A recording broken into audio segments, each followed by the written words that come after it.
It all kicked off when I noticed a shift in John's routine. The man who used to come home like clockwork suddenly started spending long hours at work. At first, I figured it was just a busy period, but his distant demeanor didn't quite add up. He'd arrive home late, worn out, and a million miles away. Our usual conversations grew shorter, his replies more absent-minded. I couldn't help but wonder what was eating at him. The real kicker came when I spotted him huddled in the corner, whispering on the phone late at night. Mysterious phone calls and cryptic texts became the new norm. I tried not to jump to conclusions, but it was hard to ignore. One evening, as he stared at his phone screen with that far-off look, I decided to confront the issue head-on. "John, is something going on at work?" I asked, my voice wavering with concern.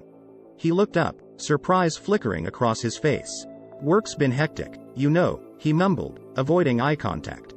I wasn't convinced. "Honey, it's more than just work. You've been acting so distant lately, and these late-night calls." My voice trailed off, leaving the unspoken question hanging in the air. John let out a heavy sigh, his shoulders slumping. "All right, I'll come clean," he admitted, his gaze finally meeting mine. My heart raced as he revealed that the mysterious calls were work-related, a secret project he couldn't disclose. But there was something in his eyes that made me doubt his words. The days turned into weeks, and the chasm between us only grew wider. I couldn't shake the feeling that there was more to this story than he was letting on. The doubts gnawed at me, and I couldn't help but question the man I thought I knew so well. Late at night, as I lay in bed, I couldn't help but overhear snippets of his hushed conversations. Whispers of meetings and deadlines, names I didn't recognize, and a level of secrecy that made my skin crawl. One night, curiosity got the best of me. I grabbed my phone and scrolled through John's texts while he slept soundly beside me. What I found sent a shiver down my spine.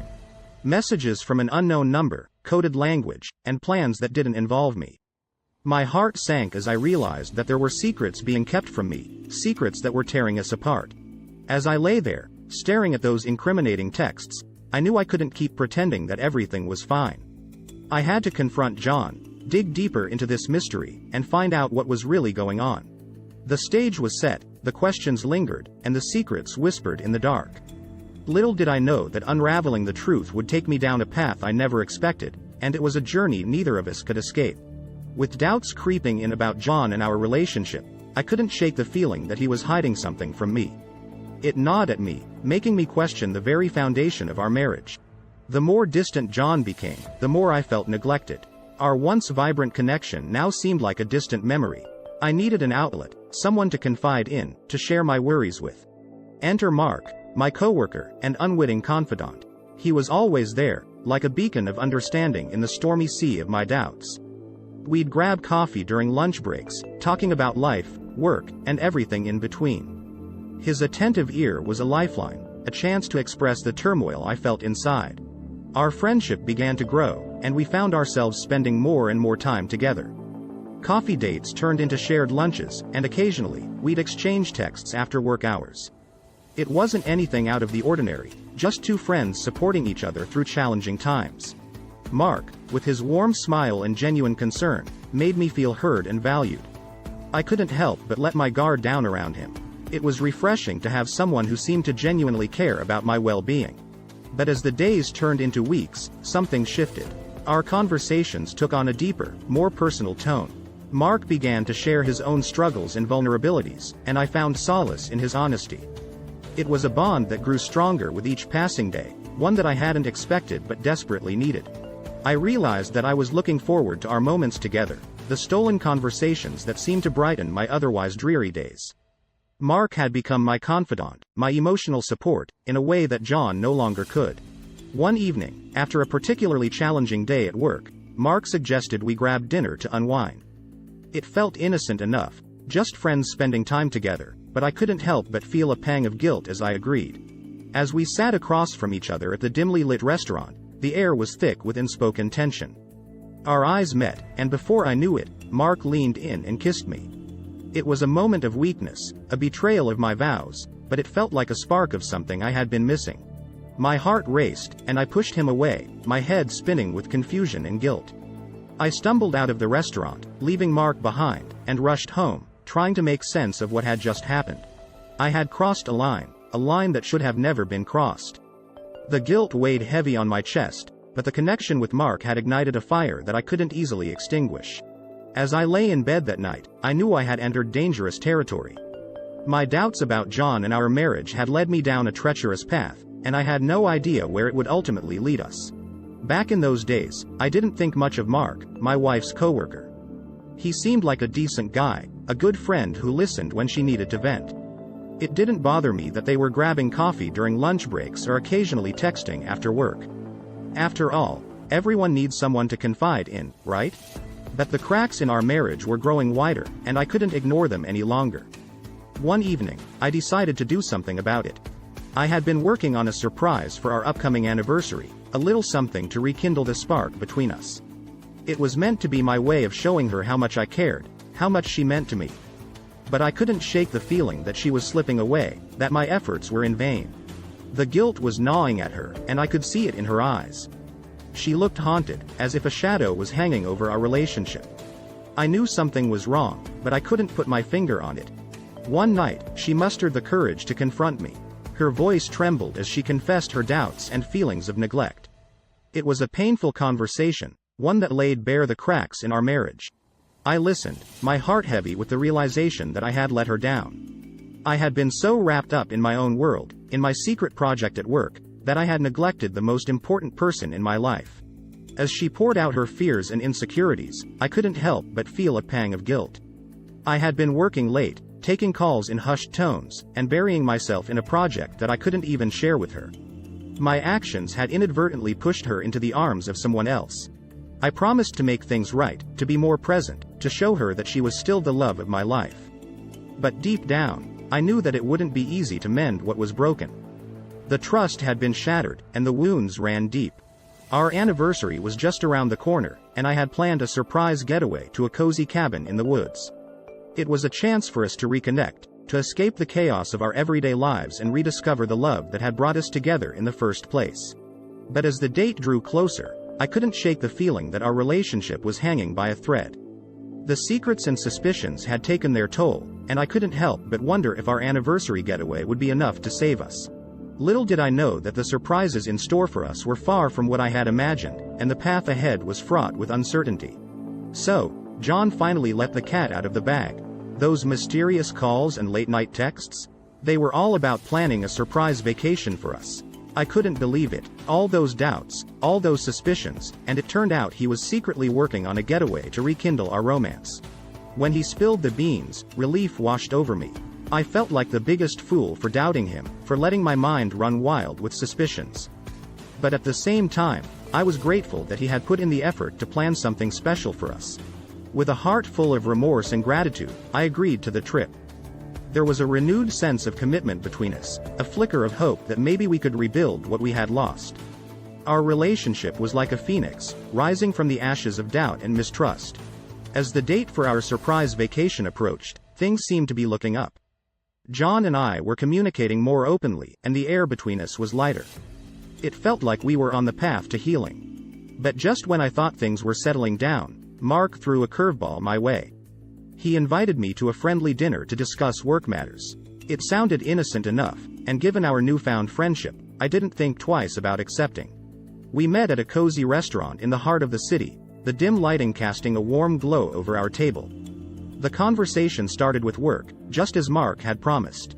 We discussed projects, deadlines, and office gossip. But as the evening wore on, the conversation took a different turn. Mark started opening up about his personal life, sharing stories about his past relationships and the struggles he had faced. It was a side of him I hadn't seen before, and I couldn't help but empathize with his experiences. As the wine flowed, our conversation became more personal. Mark leaned in, his eyes searching mine, and he confessed something unexpected. He admitted that he had developed feelings for me, feelings that had grown stronger with each passing day. I was taken aback, unsure of how to react. The guilt that had been gnawing at me since our almost kiss at the restaurant now intensified. I had let our friendship cross boundaries, and now it had come back to haunt me. I tried to let him down gently, telling him that I was committed to my marriage and that our friendship should remain just that, a friendship. But the tension in the air lingered, and I couldn't help but wonder if I had inadvertently led him on. As the dinner came to an awkward close, I left the restaurant feeling a sense of unease. The guilt weighed heavy on my shoulders, and I knew I had to navigate this tricky situation carefully. Little did I know that the storm of emotions was far from over, and the choices I would make in the coming days would have consequences I couldn't foresee. Picture this. We're sitting at that cozy restaurant, Mark and I, discussing work and life like we always do. Everything seems normal until Mark drops a bombshell. Out of the blue, he confesses that he's developed feelings for me. I was floored, to say the least. Shocked, confused, and totally unprepared for what was unfolding before me. I never intended for any of this to happen. It all started innocently enough, just two colleagues becoming friends. Mark was there to listen when I needed an ear, and I appreciated that. But I never saw it coming, this unexpected twist. As Mark's words hung in the air, I felt like I had unknowingly led him down this path. Maybe it was my vulnerability, my own confusion about my marriage, that had made him think there was something more between us. The weight of guilt pressed down on me like a ton of bricks. I should have seen the signs, should have realized that our friendship had crossed a line. But now, we were standing at the precipice of something I had never intended or wanted. And then, in that dimly lit restaurant, he leaned in and kissed me. It was a moment of weakness, for both of us, I suppose. I felt guilty and conflicted, and the kiss only intensified those feelings. In that instant, I pushed him away, a surge of emotions coursing through me. The air was thick with tension, and I hurriedly excused myself from the restaurant, leaving Mark behind. My head was spinning as I made my way home, grappling with the mess I had unwittingly created. Guilt, confusion, and regret swirled inside me. I had let things go too far, and now I had to figure out how to untangle this web of emotions and deceit. I knew I needed to be honest with John, but I also feared the consequences that would follow. Little did I know that the events of that evening were just the beginning of a storm that would rock the very foundations of my marriage and my life. The choices I would make in the days to come would shape our future in ways I couldn't yet fathom. As I left that awkward dinner with Mark, my head was spinning, and my heart was heavy with guilt and confusion. I rushed back to my hotel room, seeking refuge from the emotional turmoil that had engulfed me. Inside the dimly lit room, I sat on the edge of the bed, trying to make sense of what had just happened. My mind was a jumble of thoughts, regret, and self-blame. How had I allowed things to spiral out of control like this? The guilt of that unwanted kiss weighed on me, and I knew I had to come clean. The next day, I mustered the courage to tell John about the encounter with Mark. It was a difficult conversation, one that I had been dreading. I found him sitting in our living room, a look of anticipation on his face. I could tell he knew something was up, that the tension between us had become too palpable to ignore. With a heavy heart, I confessed my mistake, my voice trembling as I recounted the events of that evening. I didn't spare any details, laying it all out for him, every painful word and regretful moment. John's reaction was devastating, his face contorted with a mix of shock and heartbreak as my confession washed over him. I could see the hurt in his eyes, the betrayal he felt, and it cut me to the core. We sat in silence for what felt like an eternity, the weight of my actions hanging heavily in the air. The tears welled up in John's eyes, and he turned away, unable to look at me. The damage had been done, and the trust that had once held our relationship together had been shattered. The surprise vacation, the one that had been meant to bring us closer together, suddenly felt like a distant dream. We canceled it, the excitement we had felt replaced by a cold, bitter reality. Our relationship began to crumble before our eyes, the foundation we had built over years of love and trust eroding with each passing day. The rift between us grew wider, and the pain of our broken connection was almost unbearable. I watched as John withdrew into himself, the hurt too deep to ignore. Our conversations grew shorter, our moments of intimacy rarer, until we were little more than strangers sharing a home. The guilt of my mistake weighed on me, and I knew I had single-handedly pushed us to the brink. The consequences of my actions were clear, and I couldn't help but wonder if our once happy marriage was now irreparably damaged. The journey ahead was uncertain, and the road to redemption felt long and treacherous. But one thing was certain. I had to find a way to make amends, to rebuild the trust that I had so recklessly destroyed. With our marriage hanging by a thread, John insisted that we go to therapy. It was our last-ditch effort to salvage what remained of the love and trust we had once shared. I agreed, knowing that it was the least I could do to try and mend the damage I had caused. therapy sessions became a regular part of our lives, a stark contrast to the happy days when we were carefree and deeply in love. The office of our therapist became a battleground where we fought to understand each other's pain, to heal the wounds that had been inflicted. During one particularly painful session, I mustered the courage to confess that my doubts about our marriage had existed long before my encounter with Mark. It was a revelation that I had kept hidden, buried beneath layers of denial and self-deception. John's reaction was heart-wrenching. He felt betrayed, unable to comprehend how I could have harbored such doubts and kept them from him. The pain in his eyes was palpable, and I could see that the trust he had once placed in me had been shattered.